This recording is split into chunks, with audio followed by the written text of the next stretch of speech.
as everybody's aware of in the industry, markets and so forth, have played a big role in farmers' behaviors, farmers' attitudes. Yep.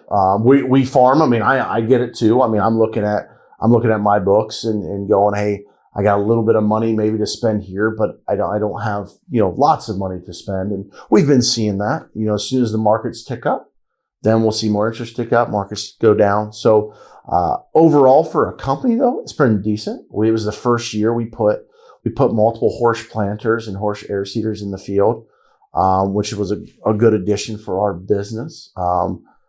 Really like the, relationship that we've started with another family-owned company on that side of things. They have similar mentalities as what we have there. So, I mean, overall, 2025 is definitely not been your 2022, 2023 type of things when you look at overall sales numbers. But I mean, we're still around. Guys are still calling.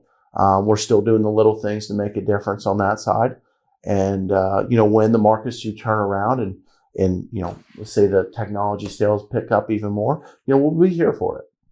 Yeah. When you talk about like the little things, does that mean just keeping those relationships going with farmers or keeping them up to date on what's coming down the pipe technology wise? Or what are some of those little things that really separate you guys from other people?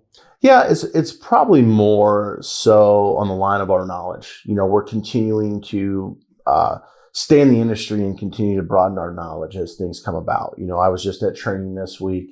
You could say I've gone to training every year for 14 years. Do I really need to go back for everything? No, but there's always something you're going to pick up. There's always something within that delivery that's like, okay, this is interesting, or something new is coming.